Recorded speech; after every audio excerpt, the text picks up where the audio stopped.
Hello friends, so welcome back to the part 4 video of heat transfer. So in this video I'll discussing about the journal heat conduction equation in cylindrical coordinates. Basically in the rectangular coordinates के लिए हम लोग ने discuss कर लिया था general heat conduction equations क्या होती है. तो उसके बाद वन डायमेंशनल के लिए भी हम लोग ने देखा, फिर उसके बाद वो स्लैब वॉल के लिए भी हम लोग ने देखा था. लेकिन अब आप लोग हेडिंग लगा लीजिए general heat conduction equation in cylindrical coordinates. As you can see this so this is a I'm making this 2D diagram of this cylinder. So here this is the internal radius, this is small r, this is dr, the rate of heat transfer from inner to outer, this is outer surface of. अब for example as a ring ले लो आप, जैसे एक ring होती है तो ring की जो डिस्टेंस हो गई है अंदर वाली स्मॉल आर. सो यहाँ से जो रेट ऑफ हीट ट्रांसफर होगा that is q r. Outside जो इस डी आर की वजह से होगा r plus d r. So basically assumptions हमारे क्या है. एजम्पशन हमारा फर्स्ट एजम्पशन है वन डायमेंशनल, दूसरा है अनस्टडी स्टेट, तीसरा है विद हीट जनरेशन, चौथा क्या है जो टेम्परेचर का जो वेरिएशन रहेगा वो रेडियली रहेगा, आर के साथ वेरी करेगा, और heat transfer occurs from inner to outer surface of the cylinder. So basically rate of heat transfer QR minus QR plus DR plus QG 2 pi R. this परिधि जो circumference है 2 pi R into L is equals to rho CP. Basically हमारा क्या होता था, basically हमारा जो रो CP डेल्टे पर डेल्टी होता था, कोई दिक्कत नहीं.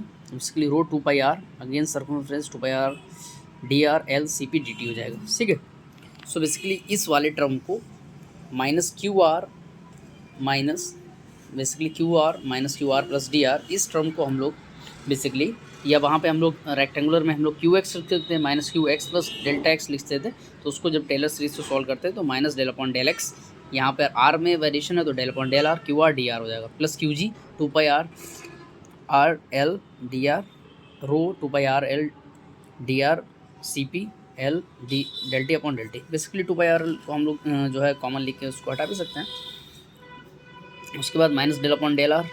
सो बेसिकली क्यू आर को क्या लिख सकता हूँ मैं, के ए, के को माइनस के मैंने ऐसे लिख दिया, ए को मैं एरिया लिख दूंगा. एरिया क्या, area normal to the heat transfer 2 pi r into l del T upon del r हो जाएगा.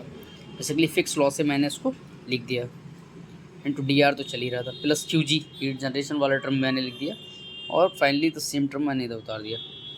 सो बेसिकली जो इक्वेशंस हमारी बन गई वो बेसिकली क्या हो जाएगी, 1 by R del upon del are के R del T upon del R plus Q G is equals to rho C P del T upon del T. Basically this equation valid for all the cases. Assumption इसमें क्या है, only one dimensional, only one assumption is there that is one dimensional. ठीक है. ज़्यादातर most of the questions one dimensional से आते हैं, और इसमें भी वो लोग क्या कर देंगे, विदाउट हीट जनरेशन कर देंगे, स्टडी स्टेट बोल देंगे, तो ये टर्म भी हट जाएगा. सो बेसिकली इसी टर्म से जाना रहेगा 1 by R del upon del are के R del T upon del R plus Q G का rho C P. This is the most general equation for the cylindrical coordinate system के लिए. सो ये direct भी पूछा गया है कई बार क्वेश्चंस में, हम लोग अभी क्वेश्चंस देखेंगे तो उसमें करेंगे. अगर स्फेयर्स की बात करते हैं तो स्फेयर के लिए क्या हो जाएगा, तो वो भी हम लोग देख रहे हैं कि सेकेंड हेडिंग हम लोग लगाएंगे journal heat conduction equation for the sphere.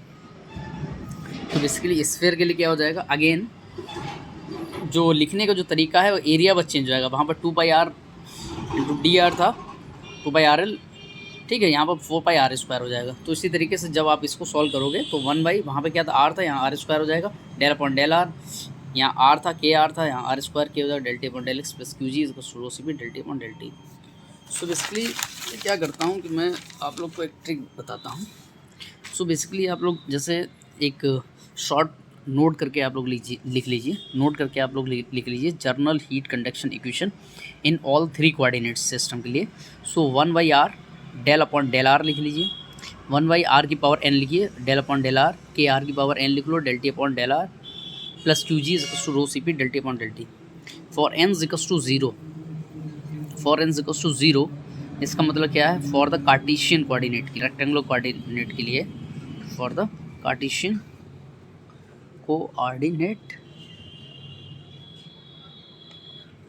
Coordinate system r equals to x हो जाएगा. ठीक है. एन इक्वल्स टू 1 किसके लिए हो जाएगा, फॉर सिलेंडर के लिए, फॉर सिलेंडर के लिए, n इक्वल्स टू 2 किसके लिए हो जाएगा, फॉर स्फीयर के लिए। ठीक है।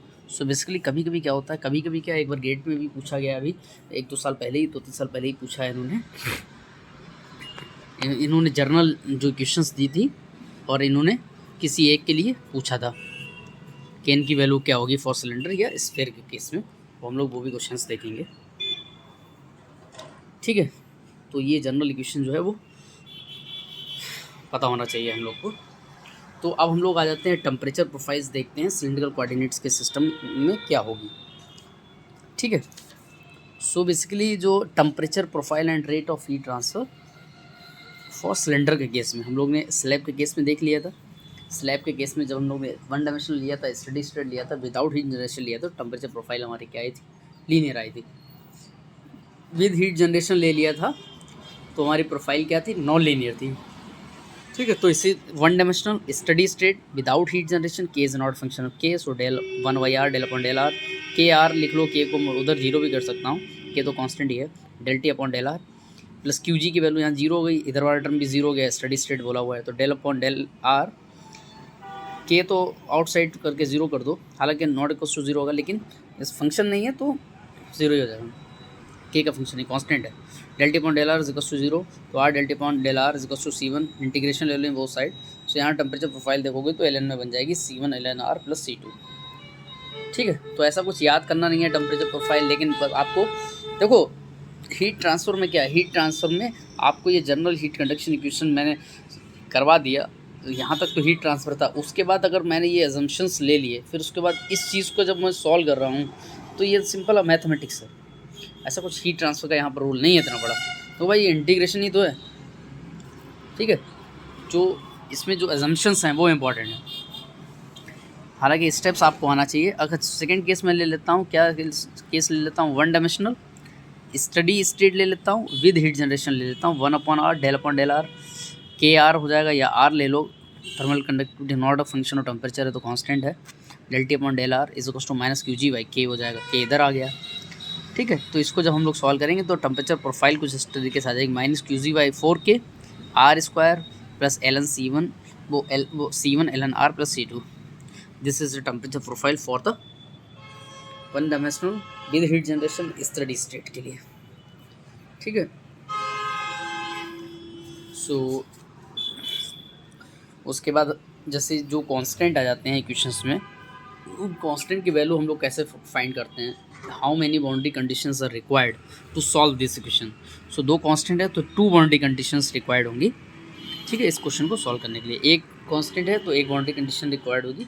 तो बेसिकली वही हम लोग देख रहे हैं बाउंड्री कंडीशंस क्या होती हैं। तो पहली बाउंड्री कंडीशन आप लोग हेडिंग लगा लीजिए, specified temperature boundary condition. This is valid for वो the steady unsteady state, USS लिखा है मतलब अनस्टडी स्टेट, SS लिखा है steady state. At the steady state x equals to 0, t equals to T1, x equals to L, t equals to T2। जैसे कि आप यहाँ स्लैब में देख सकते हो, x इक्वल्स टू 0 तो t इक्वल्स टू T1 हो जाएगा, x इक्वल्स टू L पे ये वैल्यू T2 हो जाएगी। तो इसी तरीके से जो बाउंड्री कंडीशन हो जाएगी फर्स्ट ही हो जाएगी। सेकेंड आप लोग लिख लीजिए specified heat flux boundary condition. इसमें क्या है, जैसे जो हम लोग ने x और y में x इक्वल्स टू 0 पे जो टेम्परेचर दिया था, x इक्वल्स टू L पे जो टेम्परेचर है, बट यहाँ पर हम लोग फ्लक्स में ले रहे हैं। तो अगर मान लो रेट ऑफ हीट ट्रांसफर इस डायरेक्शन में हो रहा है, ठीक है, लेफ़्ट टू राइट अगर हो रहा है, ये ऐसे हो रहा है जैसे कि मैंने एरो ले रखा है, तो जो QX हो जाएगा माइनस के del T upon del x at x equals to 0। अगर rate of heat transfer right to left हो रहा है इस साइड इसमें, जैसे मैंने ये इंटीग्रेशन वो एरो बना रखे हैं, तो QL अगर मैं निकालूंगा तो plus k del T upon del x at x equals to L। ठीक है। थर्ड बाउंड्री कंडीशन क्या हो जाएगी, convective heat flux boundary condition.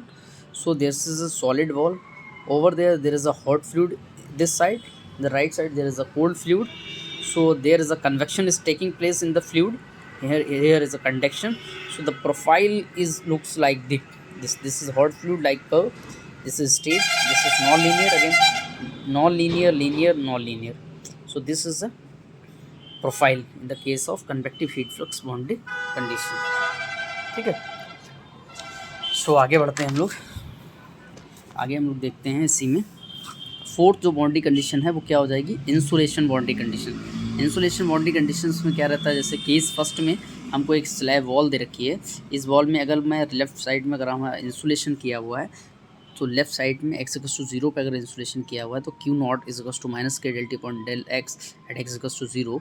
So K is not 0 here because K is a material की प्रॉपर्टी है, but this जो gradient है del T upon del x at x equals to 0 पे वो 0 होगी, at x equals to L पे 0 नहीं होगी, x इक्वल्स टू 0 पे 0 होगी। अगर इसी तरीके से इसी में केस सेकेंड में ले लेता हूँ इंसुलेशन बाउंड्री कंडीशन में ही, अगर राइट साइड हमारा x इक्वल्स टू L पे अगर जो है हमारा इंसुलेशन लगा हुआ है तो जो ग्रेडियंट होगी x इक्वल्स टू L पे वो 0 होगी।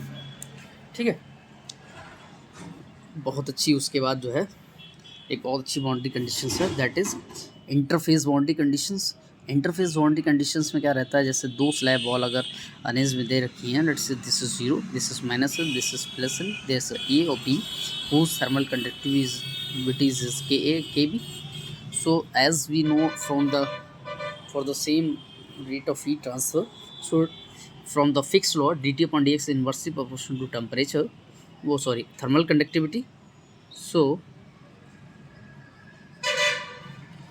basically this minus Ka dt upon dx x equals to 0 is equal to हो जाएगा minus k b dt upon d x at x equal to 0। ठीक है, सो इसके बेस पे जैसे किसकी थर्मल कंडक्टिविटी ज़्यादा है, जैसे केस फर्स्ट में मैंने लिया है, here the slope of B is more than slope of A,